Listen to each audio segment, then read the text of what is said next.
আছে। আইনের মারপ্যাচে জড়িয়ে খেই হারিয়েছেন, অথচ বেরোনোর রাস্তা খুঁজে পাচ্ছেন না।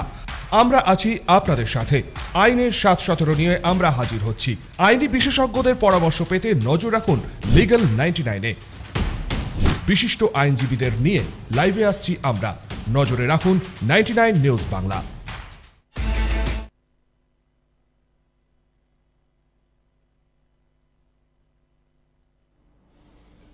নমস্কার, 99 নিউজ বাংলায় আপনাদের সবাইকে স্বাগত। আপনাদের সঙ্গে রয়েছে আমি কৌশিক, আর আপনারা দেখছেন লিগ্যাল 99 লাইভ। লিগ্যাল 99 প্রসঙ্গে আপনাদেরকে বলেছিলাম যে আমরা প্রতিদিনই এই অনুষ্ঠান যেদিন হচ্ছে আমাদের, সেদিন আমরা কিছু আইনি বিষয় নিয়ে এখানে আলোচনা করব এবং আমাদের এই স্টুডিওতে উপস্থিত থাকবেন বিশিষ্ট আইনজীবীরা। আজকেও আমরা যে বিষয়টা নিয়ে এখানে আলোচনা করব সেটা হচ্ছে যে প্রতারণার শিকার অনেকেই হন এবং তার সমাধান কি আছে। একবার এই প্রতারণার ফাঁদে পড়লে সেখান থেকে বেরিয়ে আসারই বা কী উপায় রয়েছে, বা যে আপনার সাথে বা যারা আপনার সাথে প্রতারণা করেছে তাদের বিরুদ্ধে আইনি লড়াইও বা কীভাবে লড়বেন, এই সমস্ত কিছু নিয়ে আমাদের লিগ্যাল 99 অনুষ্ঠানে আজকে আমাদের স্টুডিওতে উপস্থিত রয়েছেন বিশিষ্ট আইনজীবী প্রণয় ঘোষ। প্রণয়বাবু, আপনাকে স্বাগত 99 নিউজ বাংলায়। নমস্কার। আমি অবশ্যই প্রণয়বাবুর কাছে যাব আমাদের আজকের বিষয় নিয়ে। তবে প্রচুর মানুষ গত এক সপ্তাহ ধরে প্রায় প্রচুর কৌতূহলটা একটাই বিষয়, সেটা হচ্ছে যে আরজিকর মামলার যে রায় দিয়েছে শিয়ালদা আদালত এবং তারপরে তার সাজা ঘোষণা হয়েছে, এটা নিয়ে মানুষের কিন্তু কৌতূহলের অন্ত নেই এবং জিজ্ঞাসারও অন্ত নেই। কারণ প্রচুর মানুষের মধ্যে প্রচুর প্রশ্ন ইতিমধ্যে উঠে এসেছে। আমরা এই অনুষ্ঠানের প্রথম পর্বে কিছুটা সময়, যেহেতু আমাদের সঙ্গে বিশিষ্ট আইনজীবী রয়েছেন, তিনি আইনের পরিভাষায় এটা নিশ্চয়ই ব্যাখ্যা করবেন আমাদের দর্শক বন্ধুদের জন্য, তো আমরা একটু সেই ব্যাখ্যাটা শুনে নিই। তারপরে অবশ্যই আজকের বিষয় যে প্রতারণার যে সমাধান, সেটা নিয়ে অবশ্যই আসবো। প্রণয়বাবু, একটা কথা আমি প্রথমেই যেটা জানতে চাইবো সেটা হচ্ছে এই অনুষ্ঠানে আমরাও এর আগেও এই আরজিকর মামলার যে রায় এবং সাজা ঘোষণা হয়েছে সেটা নিয়ে আমরা বিস্তর আলোচনা করেছি। বিশিষ্ট অতিথিরা এখানে ছিলেন, তারা তাদের নিজেদের মতামত প্রকাশ করেছেন। কিন্তু ঠিক আইনি ভাষাটা কি? কারণ আমি দেখলাম গত শনিবার শিয়ালদা আদালত এই মামলার রায়দান করলেন এবং সঞ্জয় রায়, যিনি এই মামলার প্রধান অভিযুক্ত, তাকে দোষী সাব্যস্ত করেছিলেন বিচারপতি অনির্বাণ দাস, এবং তারপরে সোমবার দিন তিনি সাজা ঘোষণা করলেন এবং আমৃত্যু কারাদণ্ড এবং তার সাথে টাকার জরিমানা। তো প্রচুর মানুষ জানতে চাইছেন যে কেন? কারণ একটা, আপনি জানেন যে এই পুরো বিষয়টার সাথে একটা কিন্তু ভাবাবেগ জড়িয়েছিল এবং গোটা দেশ একটা সময় উত্তাল হয়েছিল। মেয়েদের রাত দখল কর্মসূচি, RG Kar, we want justice for RG Kar, শুধু আমাদের দেশ নয় বিদেশেও এর প্রতিফলন দেখা গিয়েছিল, প্রতিবাদের ঢেউ উঠেছিল। তারপরে এই আইনে বহু মানুষই হতাশ হয়েছেন। অন্তত আমরা আমাদের সমীক্ষাতে এরকম তুলে এনেছি যে প্রচুর মহিলারা, তারা কিন্তু ফাঁসি চেয়েছিলেন, কলেজ ছাত্রী, তারা ফাঁসি চেয়েছিলেন, অর্থাৎ সর্বোচ্চ শাস্তি, কিন্তু সেই ফাঁসি হলো না বা সর্বোচ্চ শাস্তি হলো না। কেন? কারণটা কি? মানে এর আইনি ব্যাখ্যাটা কি রয়েছে? দেখুন, বিচার ব্যবস্থা ভাবাবেগের ওপর কখনো চলে না। বিচার ব্যবস্থা চলে তো শুধুমাত্র তার সামনে আনা তথ্য প্রমাণ এবং তা প্রমাণ হয়েছে কি হয়নি তার উপর ভিত্তি করে। যদি আমরা বর্তমান সময় দেখি যে এই পার্টিকুলার আরজিকর কাণ্ডে সঞ্জয় রায়ের যে ফাঁসি আমরা চাইছিলাম বা এখনও চাইছি, সেই ক্ষেত্রে কি আদেও যে তদন্তকারী সংস্থার উপরে আমরা দায়ভার তুলে দিলাম বা যা চেয়েছিলাম, সেই তদন্তকারী সংস্থা কি সেই সমস্ত পরিমাপ বা পরিকাঠামো তৈরি করে দিতে পেরেছে বিচার বিভাগীয় সংস্থার কাছে বা আমাদের বিচারকের কাছে? যদি আমরা প্রত্যেকটি পাতা দেখি, বর্তমান যে আমাদের কাছে জাজমেন্ট উপস্থিত রয়েছে, সে প্রত্যেকটি জাজমেন্টের ছত্রে ছত্রে বর্তমানে কিন্তু যে বিচারক যিনি আছেন, যিনি রায় দিয়েছেন, তিনি তুলে ধরেছেন যে কি কি খামতি রয়েছে বা কি কি খামতি থাকার দরুন সঞ্জয় রায়কে ফাঁসি দেওয়া গেল না।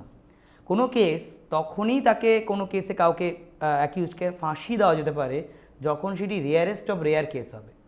তো রেয়ারেস্ট অফ রেয়ার কেস এটি এস্টাবলিশ করার দায়িত্ব হচ্ছে সেই তদন্তকারী সংস্থা যে পার্টিকুলার কেসটিকে তদন্ত করেছে।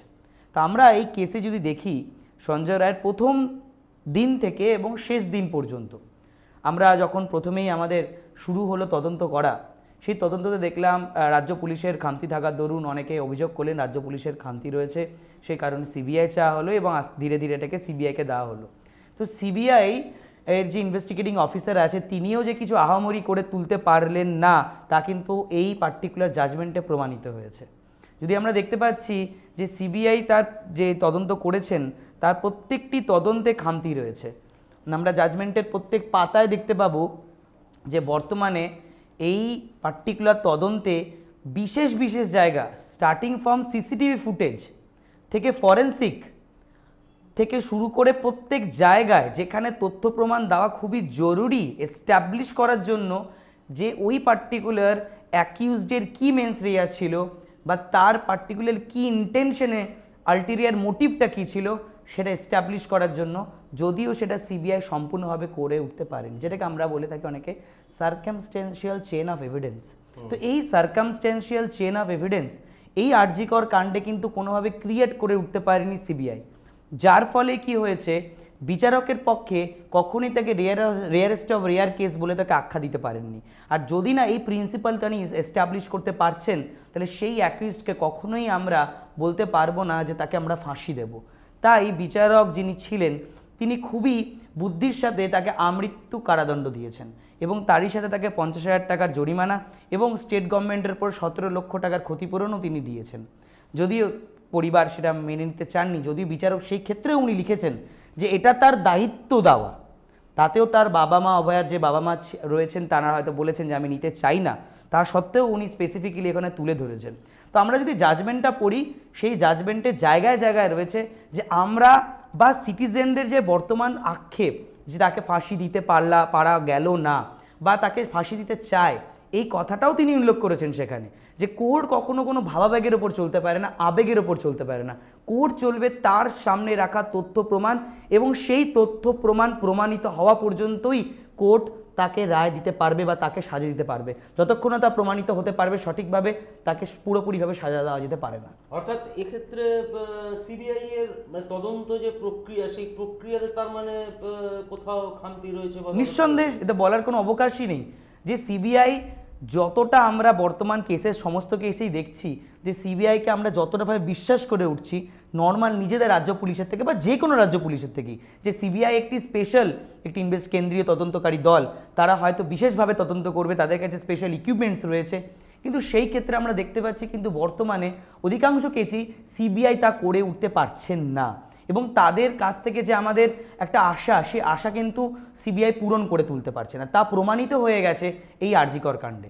এক পক্ষ বারংবার বলছে যেটা যে সিবিআই এর এই যে যেটাকে ব্যর্থতা হিসেবে ধরা হচ্ছে সেক্ষেত্রে তথ্য প্রমাণ প্রচুর লোপাট হয়েছে, এই অভিযোগটাও কিন্তু বারে বারে উঠে এসছে এবং যেমনটা আপনিও জানেন বা সবাই জানে আর কি, যে এই তথ্য প্রমাণ লোপাটের অভিযোগের ভিত্তিতে দুজন গ্রেপ্তারও হয়েছিলেন, তৎকালীন অধ্যক্ষ সন্দীপ ঘোষ এবং টালা থানার ওসি অভিজিৎ মণ্ডল। তারপরে তাদেরকে যেহেতু চার্জশিটে নাম ছিল না তাদেরকে জামিন দিতে বাধ্য হয় আদালত ইত্যাদি ব্যাপার। কিন্তু এই যে তথ্য প্রমাণ লোপাট সে কারণেই নাকি সিবিআই সঠিক জায়গায় পৌঁছতে পারছে না বা পারলো না, অনেকটা মানে এমনটাও কিন্তু আর কি। দেখুন আপনি যদি একটু ভালোভাবে দেখেন, যখন অভিযোগ উঠল যে রাজ্য পুলিশ সঠিকভাবে তদন্ত করে উঠতে পারছেন না বা তারা হয়তো ধামাচাপা যাওয়ার চেষ্টা করছেন, সেই সময় কেসটি সিবিআইকে দেওয়া হলো এবং সিবিআই যখন কেসটি নিলেন তারপর থেকে কিন্তু তার কাছে সমস্ত তথ্য প্রমাণই রয়েছে। আপনি যদি দেখবেন জাজমেন্টে বলা হয়েছে ওই হসপিটালের যে নার্স বলুন বা অন্য কোনো যারা কাজ করে তাদের কারোর কাছ থেকে কোনো জবানবন্দি নেওয়া হয়নি, তাদেরকে একবারও তাদের কোনো স্বীকারোক্তি আমরা কোর্টে জমা করেনি। তো সিবিআই পক্ষে এটা খুবই ডিফিকাল্ট ছিল না যে সে পার্টিকুলারলি একটি হসপিটালে যেখানে ঘটনাটি ঘটেছে সেখানকার নার্স বা সেখানকার কর্মরত কোনো ব্যক্তির কাছ থেকে পার্টিকুলারলি কোনো স্টেটমেন্ট রেকর্ড করা। আচ্ছা একটু আমি জিজ্ঞেস করছি, একটু থামাচ্ছি, সেটা হচ্ছে সেদিন রাতে এই অভয়ার সাথে আরও যারা তার কলিগ ছিলেন বা তার যারা সহপাঠী ছিলেন এরকমও শোনা যাচ্ছে, তাদের কি কোনোভাবে সিবিআই জিজ্ঞাসাবাদ করেছে এরকম কিছু? না, বর্তমান অবস্থাতে ব্যাপারটি হয়েছে কি যে অনেক রকমের উইটনেস হয়, ইন্টারেস্টেড উইটনেস, ইন্ডিপেন্ডেন্ট উইটনেস। তো সাধারণতভাবে কি হয়, যে ভিকটিম হয় তার বন্ধু বান্ধব পরিবার যারা জন থাকে, তো সেই সব উইটনেসকে আমরা সাধারণত ইন্টারেস্টেড উইটনেস হিসেবে ধরে থাকি। এমন কোনো ব্যক্তি যার সাথে সেই ভিকটিমের কোনো ডিরেক্ট কোনো সম্পর্ক নেই, বা যে হয়তো সেই পার্টিকুলার ঘটনার সাথে কোনোভাবে সম্পর্কজনিত নয়, মানে কিভাবে যে পার্টিকুলারলি সে ইন্টারেস্টেড নয়, তাহলে সেই সমস্ত উইটনেসকে আমরা বিশেষ গুরুত্ব দিয়ে থাকি।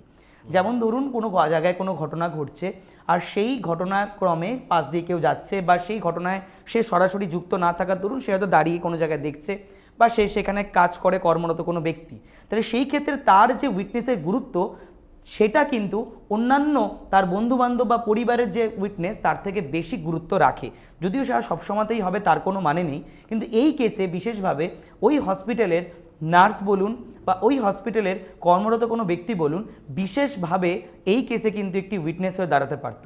কারণ কি, সেদিন রাতের বেলাতে যখন অভয়া সেখানে ছিলেন, তার দৈনন্দিন যে প্রত্যেক দিন কর্মরত অবস্থায় থাকা বা না থাকা, এই সমস্ত বিষয়গুলি, বা সঞ্জয়ের যে গতি বেগ, বা সঞ্জয় যে প্রতিদিন কোথায় যায় বা কোথায় আসে, এই সমস্ত বিষয় কিন্তু তারা বিশেষভাবে আলোকপাত করতে পারতেন, যে বিষয়টি কিন্তু সিবিআই একদমভাবেই দেখেননি এই জাজমেন্টের ক্ষেত্রে। এবং সবথেকে গুরুত্বপূর্ণ বিষয়, আপনি যদি দেখেন যে সিসিটিভি ফুটেজ নিয়ে এত ঝামেলা বা যে সিসিটিভি ফুটেজ নিয়ে এত কন্ট্রোভার্সি, সেই সিসিটিভি ফুটেজ পর্যন্ত সেখানে তোলা হয়নি, সেই সিসিটিভি ফুটেজকে সেখানে পর্যন্ত এক্সিবিট করা হয়নি। তো এই বিশেষ বিশেষ জায়গাগুলি, যে জায়গাগুলি হয়তো আলোকপাত করলে আজকে সঞ্জয় রায়ের ফাঁসি হওয়াটা বাঞ্ছনীয় ছিল, সেই জায়গাগুলো কিন্তু সিবিআই করে উঠতে পারেনি বলেই আজকের প্রশ্নের মুখে পড়েছে এই কেন্দ্রীয় করেনি। মানে কি মনে হয় আপনার? দেখুন, এইটাও বিচার বিভাগীয় বিষয়, কারণ কোনো তদন্তকারী দলকে আমরা বলতে পারবো না যতক্ষণ না প্রমাণিত হবে যে সে ইচ্ছাকৃতভাবে করেছে, তাকে আমরা বলতে পারবো না সে ইচ্ছাকৃতভাবে করেছে। হয়তো তার কাছে এমন কোনো অবস্টাকেল ছিল বা হয়তো ছিল না, সেটা তারাই ভালো বলতে পারবেন। আরেকটা বিষয়, যে সিএফএসএল যে রিপোর্ট, সেটা নিয়েও খুব কথা হচ্ছে। সেই রিপোর্ট কি আদালতে পেশ করা হয়েছিল? আদালত কি বলছে রায়টা? দেখুন, বর্তমান সময়ে যে ফরেন্সিক নিয়ে রিপোর্টের কথা এসছে, যদিও সেই ফরেন্সিকের নিয়ে বিশেষভাবে কোনো আদালত যে রায় দিয়েছেন, তাতে উনি একটি জায়গায় তুলেছেন যে ফিঙ্গারপ্রিন্টের কথা রয়েছে, সেই সমস্ত ফিঙ্গারপ্রিন্টও কিন্তু সিএফএসএলে পাঠানো হয়নি। ঠিক আছে, যেখানে অনেকগুলো জায়গাতেই বলছেন, যেরকম ধরে নিন আপনি ওয়েপেন থেকে স্টার্ট করে, বা যে জায়গায় উনি ঢুকলেন, ঢোকার পরে পারিপার্শ্বিক যে জায়গা যেখানে তার ফিঙ্গারপ্রিন্টস পাওয়া যেতে পারত, সেই সমস্ত জায়গা থেকে কিন্তু সাইবার ফরেন্সিক দল সেই ফিঙ্গারপ্রিন্ট কিন্তু গ্রহণ করে উঠতে পারেননি। যদিও সিবিআইকে বিষয় বলা হলে সিবিআই বলছে রাজ্য পুলিশ বলছে সিবিআই, তো একে অপরের ওপরে দোষারোপ করার অবস্থাতেই রয়েছে। কিন্তু অ্যাকচুয়ালি দেখতে গেলে সঞ্জয় রায় সেখান থেকে মুক্ত হয়ে গেলেন, এই পার্টিকুলারলি ফাঁসি থেকে। সেক্ষেত্রে আমি জানি না আইনি প্রক্রিয়া আগামী দিনে কোথায় যাবে। মানে এমনও তো হতে পারে যে এই মানে যেদিকে তদন্ত প্রকৃতি এগোচ্ছে বা সিবিআই যেভাবে মুভ করছে, তাতে আগামী দিনে তো মানে উচ্চ আদালতে বা আরও উচ্চ আদালতে তো সঞ্জয়ের আরও লঘু সাজাও হতে পারে, কারণ সিবিআই প্রমাণই না জোগাড় করতে। দেখুন, আমরা কিন্তু কামদুনি কাণ্ডেও এই একই ঘটনার সাক্ষী হয়েছি।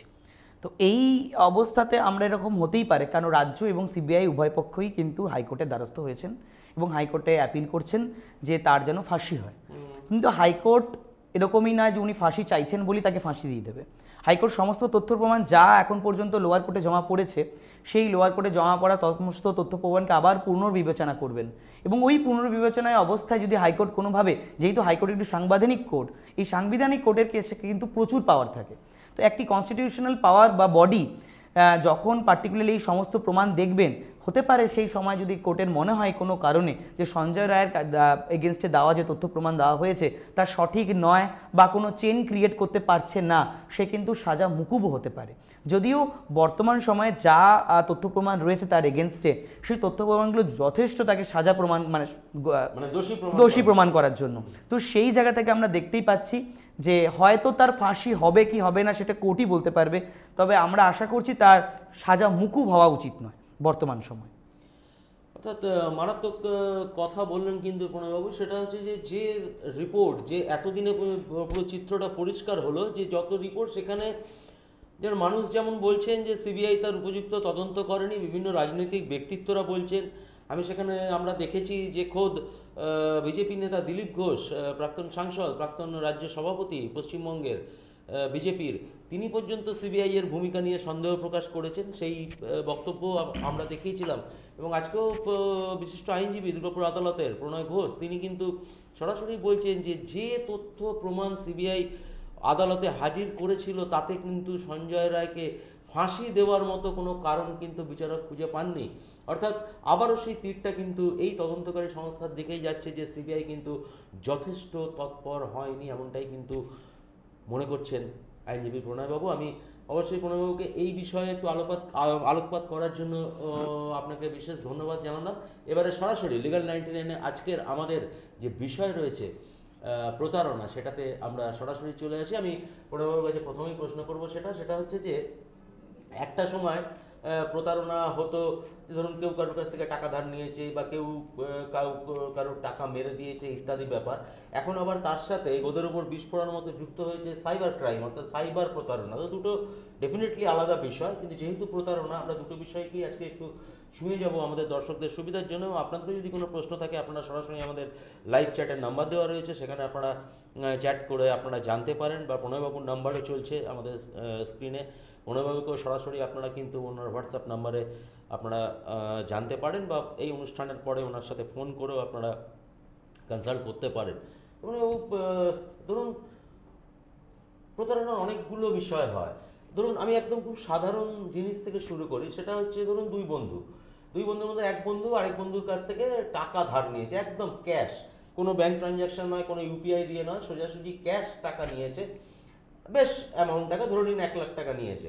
একটা নির্দিষ্ট সময়সীমা রয়েছে যে সেই সময়সীমার মধ্যে তার টাকা ফেরত দেওয়ার কথা, 2 মাসে ফেরত দিয়ে দেবো ভাই, তোকে 3 মাসে ফেরত দিয়ে দেবো। এই যে 3 মাস পেরিয়ে সেটা 30 মাস অতিক্রান্ত হয়ে গেছে, সেই বন্ধু টাকাও ফেরত দিচ্ছে না, উল্টে টাকা চাইতে গেলে হুমকি দিচ্ছে ইত্যাদি। এক্ষেত্রে কি করণীয়? দেখুন, এরকম হয়, ব্যাপারটি হয় কি, আমরা সাধারণত বিশ্বাস ভঙ্গ আর প্রতারণা দুইকে একভাবে দেখি, যদিও দুটো সম্পূর্ণ আলাদা জিনিস। আচ্ছা, তো ব্যাপারটা হয় কি, প্রতারণা অনেক প্রকারের হতে পারে। আমরা আগেকার সময় মনে আছে, কাউকে বললেই আমরা 420 বলতাম, কিছু বললেই আমরা 420 বলতাম। ধরুন কেউ আমার সাথে কোনো খারাপ কিছু করলে, শুধু টাকা নয়, আপনাকে কেউ কথা দিয়েছে, কথা দিয়ে কথা রাখেনি, আমরা তাকে 420 বলি। কোনো ছেলে মেয়ে তার সাথে তাদের মধ্যে কোনো বিবাদ হচ্ছে, তাকে আমরা 420 বলছি, হাজব্যান্ড ওয়াইফ 420। তো এনি পয়েন্ট অফ টাইম যে কখনো আমার সাথে কোনো আমার দেওয়া কথাকে রাখছে না, তাকে আমরা 420 বলে থাকি বা চিটিং বলে থাকি। কিন্তু বর্তমান সময়ে আমরা যদি দেখি, আইনি দিক থেকে দেখলে কিন্তু 420 কথাটি আর বর্তমানে থাকছে না, কারণ বিএনএসএ সেকশন 420 বর্তমানে চেঞ্জ হয়ে গেছে। তো যেহেতু চেঞ্জ হয়ে গেছে, তা কিন্তু হয়ে গেছে 318 বর্তমান সময়ে বিএনএসের আন্ডারে, ভারতীয় ন্যায় সংহিতার আন্ডারে। কিন্তু বোঝার বিষয় হচ্ছে, এই প্রতারণা কিন্তু অনেক প্রকারের হয়। প্রতারণা হয়, সাইবার প্রতারণা হয়, টাকার প্রতারণা হতে পারে, ভ্যালুয়েবল সিকিউরিটিরও প্রতারণা হতে পারে। আপনি যে শুধু টাকার কথা বলবেন তাও না, আপনার কাছে দেওয়া মিউচুয়াল ফান্ড, শেয়ার বলুন বা কোনো ট্রেডিং অ্যাকাউন্ট বলুন, সমস্ত কিছুতেই কিন্তু এখন বর্তমানে প্রতারণা চলছে। তো এই প্রতারণার সাথে কিন্তু বিশ্বাসভঙ্গতা এটি একটু আলাদা হয়। তো প্রথমে যদি আমি বলি বিশ্বাসভঙ্গতা কি, তা অ্যাডভান্স ভার্সন হচ্ছে প্রতারণা। বিশ্বাসভঙ্গতা হচ্ছে, ধরুন আপনি কাউকে বললেন যে আমার কাছে টাকা নেই, আমি টাকা চাই। তো সে কি বললো, আমি তোকে টাকা দিচ্ছি, কোনো অসুবিধা নেই, আপনি আমার কাছ থেকে টাকা নিয়ে যান, আমাকে 2 মাসের মধ্যে টাকাটা ফেরত দেবেন। আপনি রাজি হলেন, আমি 2 মাসের মধ্যে টাকা ফেরত দেবো। আপনি টাকা ফেরত দিলেন না 2 মাস পরে, তার মানে তার বিশ্বাসটা আপনি ভঙ্গ করলেন, ব্রিচ অফ ট্রাস্ট, যেটা আগেকার সময় 406 আমাদের ছিল। তো এই যে ব্রিচ অফ ট্রাস্ট, তা কিন্তু একটি অপরাধ, এবং এই ব্রিচ অফ ট্রাস্ট আমরা বিভিন্ন সময় দেখতে পাই। আমরা দেখতে পাচ্ছি কোনো ব্যক্তির কাছ থেকে টাকা নিয়েছে, 2 মাসে দেওয়ার কথা থেকে 2 মাসে দিল না, 10 মাসে দেওয়ার কথা সে 10 মাসও দিল না, কিন্তু তাকে কিন্তু আমরা প্রতারণা বলতে পারবো না, যতক্ষণ না পর্যন্ত সেই ট্রাস্টের জায়গাটা সে পুরোপুরিভাবে ভেঙে নতুন কোনো তার সাথে অফেন্স যোগ করছে। তাহলে যখন সেই বিশ্বাসভঙ্গতাটা ভেঙে সে নতুন তাকে কোনো প্রমিস করছে, আর যে প্রমিসটা পুরোপুরিভাবে ফলস, সেইটা তখন হয়ে যাবে আমাদের প্রতারণা। তাহলে বিশ্বাসভঙ্গতা এবং প্রতারণা, এই দুটো শব্দই কিন্তু একে অপরের সাথে ওতপ্রোতভাবে জড়িত। তাহলে প্রথমে আমাদের আসবে বিশ্বাসভঙ্গতা, যদি কেউ কাউকে কথা দিয়ে না রাখে, আর তারপরে সে যদি আবার তাকে মিথ্যা কথা বলছে, তার সাথে সে যদি তাকে পুরোপুরিভাবে মিথ্যা কথা বলে প্রতারণার প্রচেষ্টা করছে, তাহলে সেটা হয়ে যাবে কিন্তু তখন 420 বা 318। ওকে, তাহলে বর্তমান সময় এই সংঘাত থেকেও আমাদের কাছ থেকে বুঝতে হবে রেমেডি কী আছে, আমাদের এই ক্ষেত্রে কি প্রবলেমের সলিউশন কি আছে। তাহলে কোনো ব্যক্তি আপনার কাছ থেকে টাকা চেয়েছে, আপনি তার সাথে কি করলেন, একটি কাগজে কলমে লেখালেন, কাগজে কলমে লিখিয়ে তার কাছে আপনি টাকা চাইলেন বা টাকা তাকে দিলেন। এরপরে যখন আপনি তাকে টাকা দিলেন, সে সময় ফেরত দিচ্ছেন, আপনি কি করবেন? আপনি সঙ্গে সঙ্গে এফআইআর করবেন বা আপনি কোর্টে গিয়ে কমপ্লেন করবেন, কিন্তু আপনি ভাবছেন যে আমাকে তো উকিলবাবুকে টাকা দিতে হবে, আমাকে তো কোর্টে গিয়ে পয়সা খরচা করতে হবে, বা আমি যে পয়সা দিলাম, যে 2 মাসের মধ্যে পাওয়ার কথা ছিল, 2 মাস কামাতে 2 বছর সময় লেগে যাবে। কারণ সবাই আমরা আদালতে যেতে এর জন্যই ভয় পাই যে আদালতে গেলে হয়তো আরও সময় নষ্ট হয়ে যাবে আমার। তো এই সমস্ত কিছুর থেকে বাঁচার বর্তমান সলিউশন হচ্ছে, আমরা সাধারণত বলি নেগোশিয়েবল ইনস্ট্রুমেন্ট বা চেক। এই চেকের মাধ্যমে আপনি একটি সিকিউরিটি কিন্তু রাখতে পারেন। যদিও বর্তমান সময়ে নিয়ম অনুযায়ী আপনি যতক্ষণ না পর্যন্ত এগ্রিমেন্ট করছেন সে আপনাকে চেক দিচ্ছে না, বা ধরুন আপনাকে শুধুই চেক দিল, তাহলে এই চেকটি কিন্তু আপনার একটি সিকিউরিটি। যে সিকিউরিটি কখন কাজে লাগাবেন, যদি সে টাকা ফেরত না দেয় সেই নির্দিষ্ট সময়ের মধ্যে, তাহলে কিন্তু আপনি সেই চেকটি ব্যাংকে ফেলে আপনি সেই টাকাটি নিতে পারেন। তা আপনি বলবেন, তখন আপনাদের মনে হতেই পারে যে চেকটি ফেলে তো ব্যাংকের অ্যাকাউন্টে টাকাই থাকবে না, বাউন্স করবে। এই জন্যই আপনি চেকটি নেবেন, কারণ আমাদের কাছে আছে নেগোশিয়েবল ইনস্ট্রুমেন্ট অ্যাক্ট। এই নেগোশিয়েবল ইনস্ট্রুমেন্ট অ্যাক্টে খুবই কড়া প্রাবধান বানিয়েছে হচ্ছে আমাদের ভারত সরকার, যেখানে বলছে যে একবার চেক বাউন্স হলে আপনি একটু খুবই কম সময়ের মধ্যে ওই চেক বাউন্সের মামলা যদি আপনি কোর্টে করেন, যে অ্যামাউন্টের চেক আপনাকে দেওয়া হয়েছিল তার থেকে ডবল অ্যামাউন্টের টাকা আপনি অ্যাকিউজডের কাছ থেকে ফেরত পাবেন, যে আপনার কাছ থেকে টাকা নিয়েছিল, এবং 2 বছর পর্যন্ত তার জেল হতে পারে। আপনি বলতে পারেন সেই ব্যক্তি যদি টাকা না থাকে তাহলে কি হবে? তো সেই ব্যক্তির সম্পত্তি বিক্রি করেও কোর্ট আপনাকে সেই টাকা ফেরত দেবে, চেক বাউন্সের ক্ষেত্রে। এই হচ্ছে আমাদের কিন্তু বর্তমান সময়ের সব থেকে সহজ পদ্ধতি, যার মাধ্যমে কিন্তু আমরা কি করতে পারি, টাকা ফেরত দিতে পারি। একটা একদম শুরুর একটা বিষয় যে আপনি বললেন যে একটা এগ্রিমেন্ট হবে, আপনি একটা পেপারে লিখবো। আচ্ছা, এই এগ্রিমেন্টটা কি সাদা পেপারে হতে পারে? মানে ধরুন এগ্রিমেন্ট হচ্ছে আমার সাথে, আমার বন্ধুর সাথে এগ্রিমেন্ট হচ্ছে, এবং তার বিনিময়ে ধরুন আমি 1 লাখ টাকা নিয়েছি, তার বিনিময়ে আমাকে একটা চেক দিয়েছে, তো এই এগ্রিমেন্টটা কি সাদা কাগজে গ্রহণযোগ্য? দেখুন, প্রথমে বলে রাখি যে চেক বাউন্সের ক্ষেত্রে কোনো এগ্রিমেন্ট বাঞ্ছনীয় নয়। আমাদের ভারতবর্ষের যে নেগোশিয়েবল ইনস্ট্রুমেন্ট অ্যাক্ট আছে তা বলছে যে কোনো ব্যক্তি যাকে আপনি চেক দিয়েছেন সেই চেকটি প্রমাণ করার জন্য যে আপনি তাকে চেক দিয়েছেন বা সে আপনার কাছে টাকা পাবে, তার জন্য কোনো এগ্রিমেন্টেরই দরকার নেই।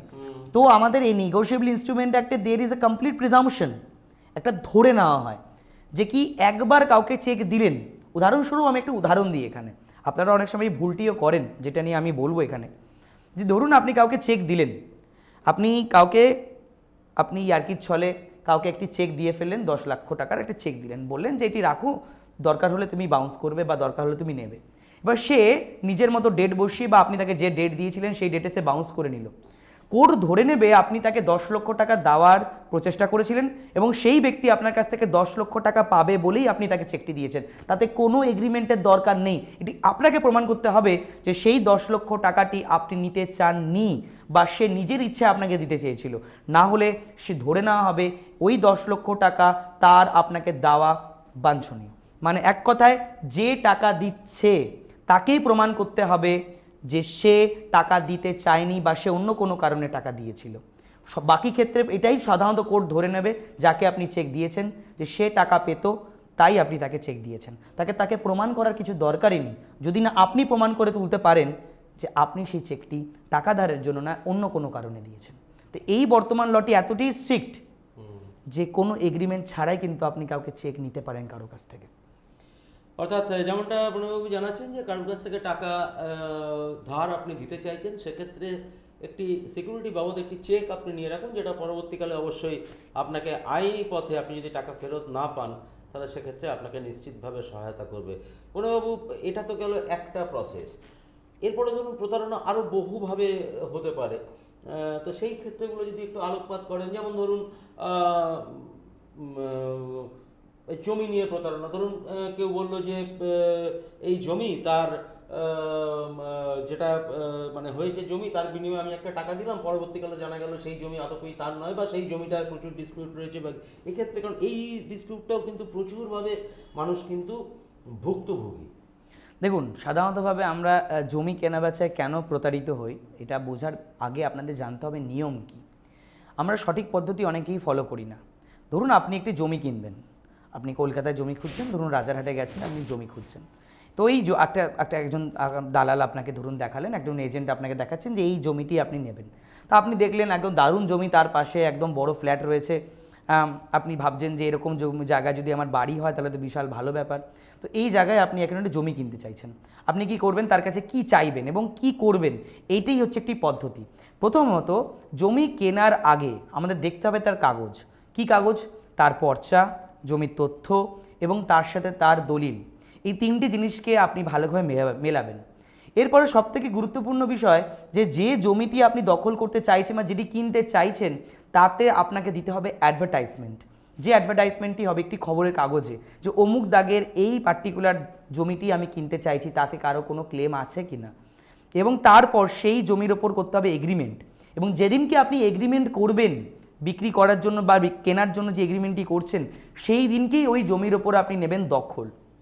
দখল কেন নেবেন, যে হতে পারে আপনি জমিটি প্রথম দিন রেজিস্ট্রি করে নিলেন আর তারপরে হয়তো দেখতে পাচ্ছেন জমির ওপরে অন্য কেউ বসে আছে, আপনি জমিটি কখনো নিতেই পারবেন না, আপনার সাথে প্রতারিত হয়ে গেল, যে আপনাকে বিক্রি করেছে সেও তখন হাত তুলে দেবে, আপনি আর কিছু করে উঠতে পারবেন না।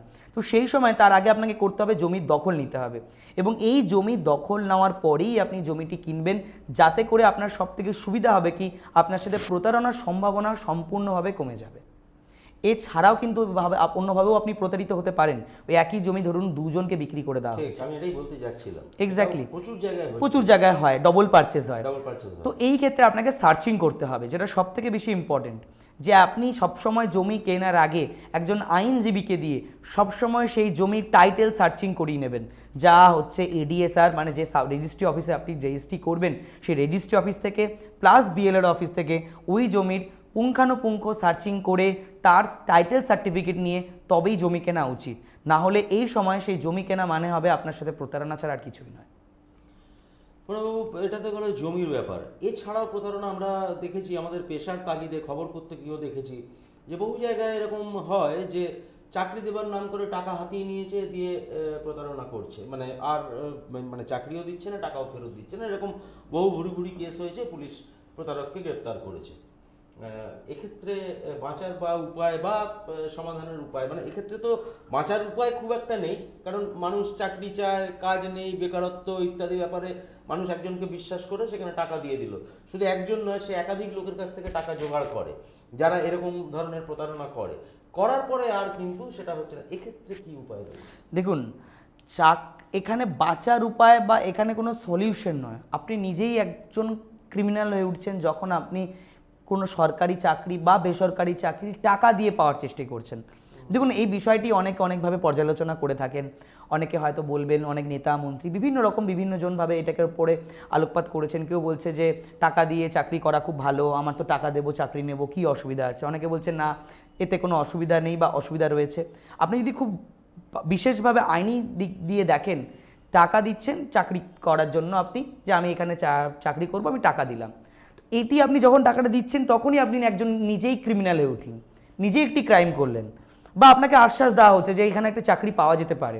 দেখুন, আমার এই বিষয়ে কথা হচ্ছে যে আপনি না চাকরি করতে চাইবেন সেরকম এমন কোনো চাকরি যেখানে আপনি টাকা দিয়ে পাবেন, কারণ ভবিষ্যতে যে কোনো সময় আপনার সার্ভিস লাইফে যে কোনো সময় সেই ফাইলটি খুলে গেলেই আপনার চাকরি চলে যেতে পারে।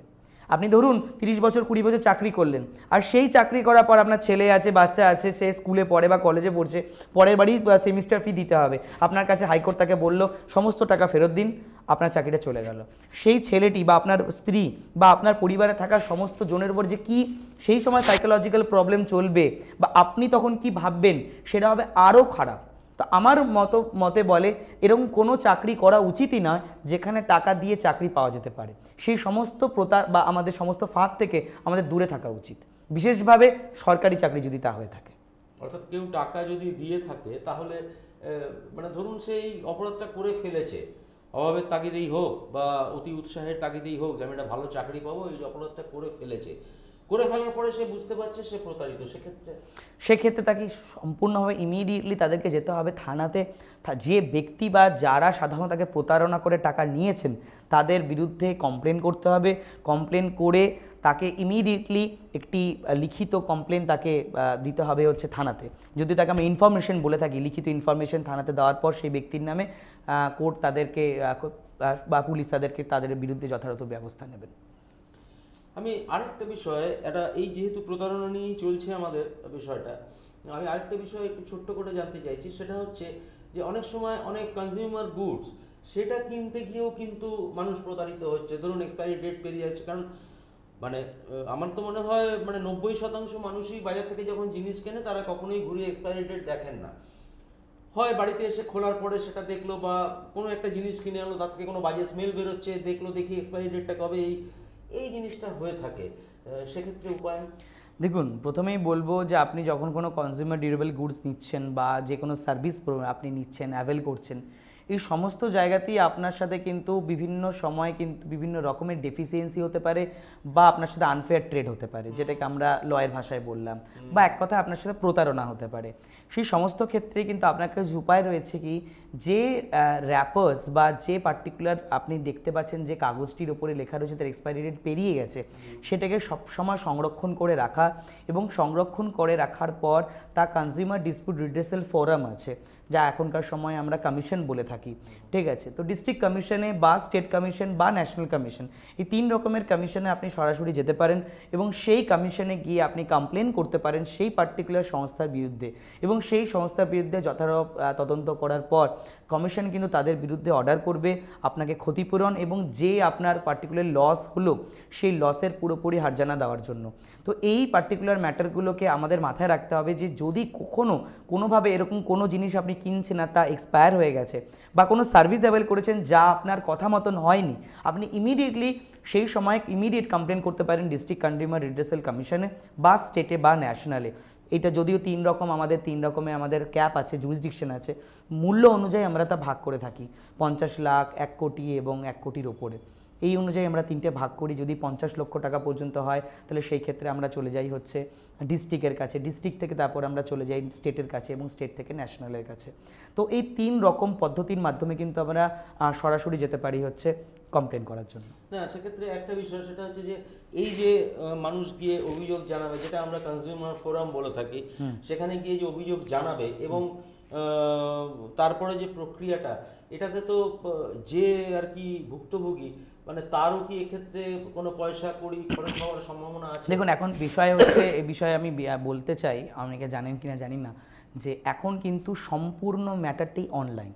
আপনি চাইলে সরাসরি কমপ্লেনটি অনলাইনে অ্যাপ্লিকেশনেই করতে পারেন। জাস্ট আপনাকে নেটে সার্চ করতে হবে ডিস্ট্রিক্ট কনজিউমার রিড্রেসাল কমিশন বা কনজিউমার কমপ্লেন বলে, সঙ্গে সঙ্গে দেখবেন গভর্নমেন্টের ওয়েবসাইট বেরোবে .gov.in বলে, এবং সেই ওয়েবসাইটে গিয়ে আপনি জাস্ট একটি অ্যাকাউন্ট ক্রিয়েট করবেন, যেরকম আমরা সোশ্যাল মিডিয়াতে অ্যাকাউন্ট ক্রিয়েট করি, আর সেই অ্যাকাউন্ট ক্রিয়েট করে আপনি যেরকম মেসেজ টাইপ করেন বা হোয়াটসঅ্যাপে মেসেজ টাইপ করেন, সেই মেসেজ টাইপিংয়ের মতোই আপনি টাইপ করে সেখানটি কমপ্লেন করতে পারেন। কমপ্লেনের সাথে সাথে আপনি যে জিনিসটি এক্সপায়ার হয়ে গেছে বা যেটার সাথে আপনার প্রবলেম হচ্ছে তার ছবি তুলে ওখানে আপলোড করতে পারেন। অটোমেটিক সেখানে ডেট পড়বে, আপনি একটি লিখিত কমপ্লেন নিজের হাতে একটা কাগজের মধ্যে লিখিত কমপ্লেন সেই ডেটের সাথে নিয়ে যাবেন, তারা আপনার সেই শুনানি করবে। তার জন্য কোনো আইনজীবী বাঞ্ছনীয় নয় বা বাধ্যতামূলক নয়, যদিও অনেক ক্ষেত্রে আমরা আইনি সাহায্য নিয়ে থাকি এই ক্ষেত্রে, কিন্তু এখন বর্তমান সময়ে যা নিয়ম করেছে আপনি নিজের মামলা নিজেই করতে পারেন, কোনো আইনজীবী সেখানে দরকার নেই, এবং সেখানে আপনি সরাসরিভাবে নিজে গিয়ে কোর্টের কাছে দাঁড়াতে পারেন, দাঁড়িয়ে বলতে পারেন আপনার এই অসুবিধা হচ্ছে। না, সেক্ষেত্রে এই যে আইনজীবীরা যে সওয়াল জবাব করে আদালতে, সেক্ষেত্রে আমি ধরুন আইনের কিছুই জানি না, তাহলে আমি ধরুন আমি এক জায়গায় এরকম ভুক্তভোগী হয়েছি, আমি ওখানে গিয়ে কমপ্লেন করলাম, কমপ্লেন করার পর কোর্ট একদিন ডেট দিল, সেই ডেটে আমি হাজির হলাম, তাহলে সেক্ষেত্রে আমার নিজের আইনজীবী নেওয়ার কোনো প্রয়োজন নেই, নাকি আমার হয়ে এখানে সরকারি আইনজীবী লড়বে? না, এখানে কোনো সরকারি আইনজীবীর ব্যাপার নেই। আপনি চাইলে নর্মালি এখানে আইনজীবীর জন্য সরকারি আপনার যদি একটি নির্দিষ্ট মাইনে হয়, সেই 1,20,000 বা 1 বছরে যদি আপনার 1 লক্ষ টাকার কম ইনকাম হয়ে থাকে, আপনি নির্দিষ্টভাবেই আইনি সহায়তার জন্য অ্যাপ্লাই করতে পারেন। কিন্তু বিষয়টি হচ্ছে যে আপনি যদি মনে করছেন যে আপনি এই বিষয়ে আইনজীবী নেবেন না, তাহলে সেই ক্ষেত্রে কিন্তু আপনি নিজেই সওয়াল জবাব করতে পারেন এই ম্যাটারে।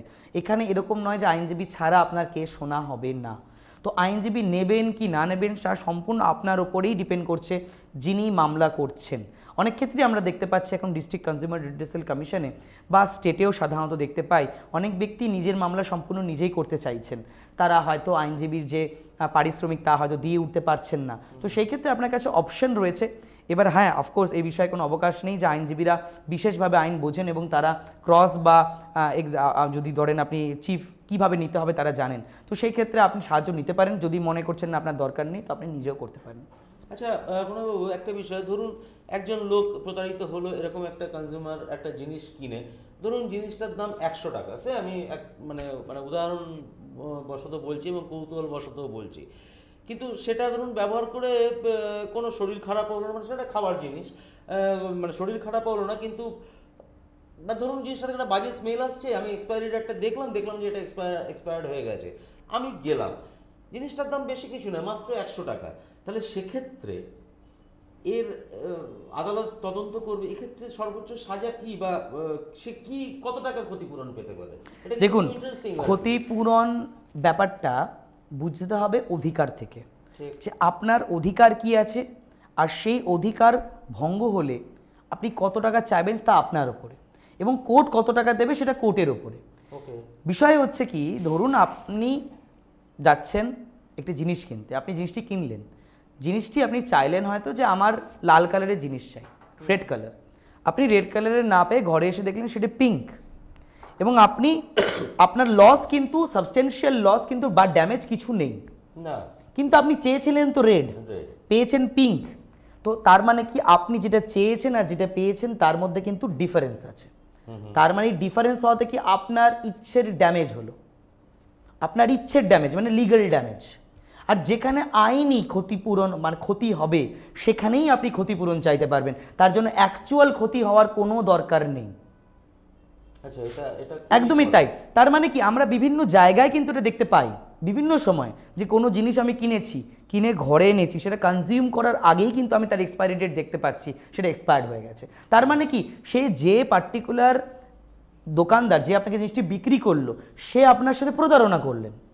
আপনি চেয়েছিলেন এমন একটি প্রোডাক্ট যে প্রোডাক্টটা আপনি হেলদি প্রোডাক্ট যেটা খেলে আপনি সুস্থ থাকবেন, আপনি অসুস্থ হলেন কি হলেন না সেটা ইম্পর্টেন্ট নয়, কিন্তু আপনার সাথে চিটিং যেটা হলো, আনফেয়ার যেটা হলো, তার জন্যই আপনি কনজিউমার প্রোটেকশনের কাছে যাবেন, এবং তার জন্য আপনার যেটা মনে হচ্ছে যে এইটা আমার ক্ষতিপূরণ হওয়া উচিত সেটাই আপনাকে প্রমাণ করতে হবে কোর্টে, যে আমার এই আইনি খর্বের জন্য বা আমার যে অধিকার যে ভঙ্গ হলো তার জন্য আমি এই 100 টাকার জিনিসটার উপরে 5,000 টাকা পেতে বাধ্য, বা 100 টাকার জিনিস আমি পেতে হচ্ছে 20,000 টাকা পেতে বাধ্য, আমি যে এত টাকা খরচা করলে। এবং সবথেকে গুরুত্বপূর্ণ বিষয় আপনাদের জানিয়ে রাখি যে কনজিউমার প্রোটেকশনে কিন্তু আপনি মামলা করলে যা টাকা খরচা হয়েছে কোর্ট তা কিন্তু রিইম্বার্স করে দেয়, তাকে আমরা লিটিগেশন কস্ট বলে থাকি।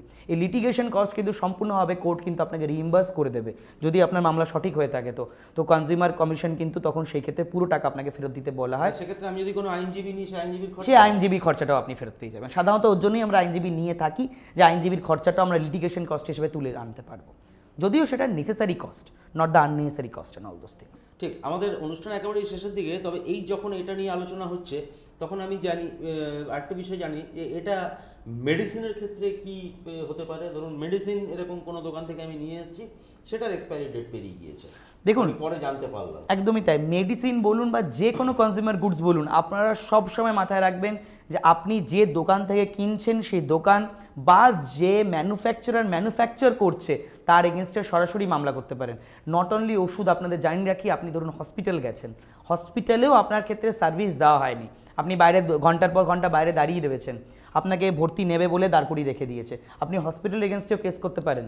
সেই হসপিটালে আপনার অপারেশন সঠিক হয়নি, অপারেশনটা ভুল অপারেশন করেছে, আপনাকে ভুল মেডিসিন দিয়েছে, আপনি তার বিরুদ্ধেও মামলা করতে পারেন কনজিউমার প্রোটেকশনে, তার সম্পূর্ণ অধিকার আপনাদের কাছে আছে। এবং ওয়েস্ট বেঙ্গল কনজিউমার যে আমাদের আমাদের যে এস্টাবলিশমেন্ট আছে সেখানেও আপনি কমপ্লেন করতে পারেন তাদের এগেনস্টে, উপভোক্তা বিষয়ক দপ্তর আমরা সাধারণত বলে থাকি। এখানে আমি আপনাকে একটু থামাবো, এইখানেই মানুষ খুব কনফিউজড হয়। কনফিউজড এটাই হয়, সেটা হচ্ছে আমি একটা লাল রুমাল কিনতে গেলাম, আমাকে দেওয়া হলো পিঙ্ক রুমাল, আমি চোখে দেখে বুঝতে পারছি এটা লাল এটা পিঙ্ক, সেটা আমার সেখানে স্যাটিসফ্যাকশন হলো না, আমি তার বিরুদ্ধে আদালতে গেলাম, বেশ। কিন্তু যখন একটা অপারেশন হচ্ছে বা একটা যখন ওষুধ আমাকে ভুল ট্রিটমেন্ট করা হচ্ছে, সাধারণ মানুষ বুঝবে কি করে ট্রিটমেন্টটা ভুল হয়েছে? এই জায়গাটাতে কিন্তু একটা খটকা সবসময় থেকে যায়। এটার উপায় কি? দেখুন, ভুল বা ঠিক তা বিচার করার জন্য বিচার বিভাগীয় দল রয়েছেন বা বিচারক রয়েছেন, কিন্তু মনে করাটা সম্পূর্ণই আপনার দায়িত্ব। আচ্ছা, আর বিষয় কেউ কিছুই করতে পারবে না, কারণ আপনি একটি এক্সপায়ার্ড প্রোডাক্ট মনে হয় যে এই আমার লোকের সাথে বা আমার সাথে চিকিৎসা ভুল হয়েছে, আমি সেখানে যেতেই পারি, ঠিক না ভুল তা কোর্ট বিচার করবে, কিন্তু আপনার মনে হলে অবশ্যই কোর্টে যান। আমরা সমস্ত ক্ষেত্রেই বলি, সাধারণ মানুষ ভাবে প্রমাণ থাকলেই কোর্টে যাওয়া যায়, তার কোনো মানে নেই। আপনার কাছে যা রয়েছে তাই নিয়ে কোর্টে যান, আপনার যার বিষয়বস্তু রয়েছে কোর্টকে তুলে ধরুন। কোর্ট যদি মনে করে কোর্টের কাছে তুলে দেওয়া যেতে পারে, আপনার আইনজীবী যদি তুলে ধরতে পারে, নিঃসন্দেহে আপনার সেই কেস প্রমাণিত হবে এবং কোর্ট তার সঠিক বা বেঠিক সেটা প্রমাণ করবে। এই ক্ষেত্রে আমার একদম শেষ প্রশ্ন সেটা হচ্ছে, ধরুন আমি একটা বিষয় নিয়ে আদালতে গেলাম, আদালতে বিষয়টি সেখানে তদন্ত হলো, সেখানে সওয়াল জবাব হলো, বিষয়টি আমার বিরুদ্ধে গেল, সেক্ষেত্রে আমার বিরুদ্ধে কোনো সাজা বা আমার বিরুদ্ধে কোনো ব্যবস্থা গ্রহণ করবে না তো আদালত? আমি ধরুন লাল রুমালটা নিয়ে গেলাম, পিঙ্ক রুমাল, যে দোকান থেকে কিনেছিলাম দোকানদার প্রমাণ মানে যে কোনোভাবেই হোক সে প্রমাণ করে দিল, তার প্রভাব খাটিয়ে, তার অর্থ খাটিয়ে, যে না আপনি পিঙ্ক রুমালই চেয়েছিলেন, লাল রুমাল আপনি চাননি। সেক্ষেত্রে আমি তো কোর্টের কাছে ফলস হলাম, সেক্ষেত্রে কি আমার বিরুদ্ধে কোনো আদালত ব্যবস্থা নেবে? দেখুন, এখানে একদম সঠিক ভালো একটি পয়েন্ট ধরেছেন। আমি এই বিষয়টি অনেকজনকেই বোঝাই যে সাধারণতভাবে আমরা কোর্ট নিয়ে একটি ভুল ধারণা পোষণ করি যে আমি যদি কোর্টে যাই আর কোর্টে আমি প্রমাণ করতে না পারি তাহলে হয়তো আমার বিরুদ্ধে মানহানি মামলা হতে পারে বা আমার হয়তো কোর্ট আমাকেই ধরে নিতে পারে। তো এখানে দুটো বিষয় কিন্তু ভীষণ ইম্পর্টেন্ট, যে আপনি যখন কোর্টে যাচ্ছেন, মিথ্যে সাক্ষ্য দেওয়া বা মিথ্যে মামলা করা আর প্রমাণ করতে না পারা, এই দুটো জিনিস সম্পূর্ণ আলাদা। আপনি একটি অ্যালিগেশন দিলেন কারোর বিরুদ্ধে যে এই ঘটনা ঘটেছে, অ্যালিগেশনটি হয়তো মিথ্যে অ্যালিগেশন এবং কোর্টে সেটি প্রমাণিত হলো যে আপনি এটি মিথ্যে বলেছেন, তবে আপনার বিরুদ্ধে ব্যবস্থা নেওয়া হবে এবং কোর্ট তার আপনাকে অ্যারেস্টও করতে পারে। কিন্তু আপনি কোনো অ্যালিগেশন দিলেন, কোনো পার্টিকুলারলি আপনি একজনকে তুলে ধরলেন যে এ আমাকে মারার চেষ্টা করে, কিন্তু আপনি প্রমাণ করতে পারলেন না, কোর্ট সেই বিষয়ে এমন কিছু প্রমাণ পেল না যে সেই ব্যক্তিই দোষী, তাহলে সেই ক্ষেত্রে কিন্তু কোর্ট আপনাকে কোনো রকমভাবেই কোনো সাজা দেবে না। তো দুটোর মধ্যে ডিফারেন্স হচ্ছে কি, আপনি একটি মিথ্যে বলে যাচ্ছেন, আপনি সত্যি বলছেন কিন্তু সত্যিটা আপনি প্রমাণ করতে পারলেন না, কিন্তু সেটা মিথ্যে নয়। তো দুটোর মধ্যে ডিফারেন্স আছে। আপনি একটি পার্টিকুলারলি কনজিউমার গুডস কিনে কোর্টে গেলেন কিন্তু প্রমাণ করতে পারলেন না যে সেটি আপনি দেখে কেনেননি, আর একটি কনজিউমারের প্রোডাক্ট নিয়ে গেলেন যেখানে হয়তো পুরো র্যাপারটা আপনি নিজে বানিয়েছেন, ফলস নিয়ে গিয়ে আপনি কোর্টে দিলেন, ফরজারি করেছেন, তাহলে ফ্রড আপনি করেছেন, তাহলে সেই ক্ষেত্রে দুটো জিনিস আলাদা হয়। তাই কোর্টের কাছে আপনি যেতেই পারেন, কোর্টের কাছে যাওয়া মানে আপনার কাছে তথ্য প্রমাণ থাকতে হবে তার কোনো মানে নেই। কোর্টের কাছে প্রমাণ করতে না পারলে সেটা প্রমাণিত হবে না, সেটা আমরা সবাই জানি। কিন্তু আপনি মিথ্যা কথা বলছেন না সত্যি কথা বলছেন তা আপনার ওপরে। কোর্টে যদি প্রমাণিত আপনি মিথ্যা কথা বলছেন, আপনার বিরুদ্ধে ব্যবস্থা নেওয়া হবে, তাছাড়া ব্যবস্থা নেওয়া হবে না। অনেক ধন্যবাদ প্রণয়বাবু আপনাকে আমাদের লিগাল 99 অনুষ্ঠানে। আজকে দর্শক বন্ধুরা আমরা একটা প্রতারণা মানে চিটিং নিয়ে আমরা আজকে আলোচনা করলাম, বেশ কিছু বিষয়ে কিন্তু আলোকপাত করলেন যে আদালতে কিভাবে যাবেন আপনারা বা কীভাবে আদালতে দ্বারস্থ হবেন, আদালতে কি হতে পারে, সমস্ত বিষয়টাই করলেন। তবে এর মধ্যে একটা জিনিস কিন্তু বাকি রয়ে গেল, যেটাতে আমি অনুষ্ঠানের শুরুতেই বলেছিলাম যে প্রতারণার এখন আবার ওই গোদের ওপর বিষ ফোঁড়ার মতো সাইবার প্রতারণা হয়েছে। তবে সাইবার প্রতারণাও কিন্তু বিরাট বড় একটা সাবজেক্ট। ন্যাচারালি এটা নিয়ে আমরা অবশ্যই পরবর্তীকালে এই স্টুডিওতে আলোচনা করব এবং প্রণয়বাবুর সাথেই আলোচনা করব যে সাইবার প্রতারণা মানে কীভাবে হচ্ছে আজকাল এবং তার থেকে বাঁচার উপায় কি আছে ইত্যাদি। এটা নিয়েও কিন্তু আমরা আরও একটা এপিসোডে এই লিগাল 99 আলোচনা করব। ততক্ষণ প্রণয়বাবুকে আরেকবার ধন্যবাদ জানিয়ে, আপনাদের প্রত্যেককে ধন্যবাদ জানিয়ে আজকের অনুষ্ঠান এখানেই শেষ করছি। আপনারা সবাই খুব ভালো থাকুন, সুস্থ থাকুন এবং আপনাদের চোখ থাকুক শুধুমাত্র 99 নিউজ বাংলায়।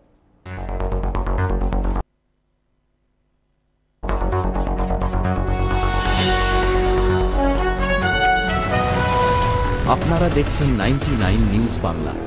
বদলাবো আমরা।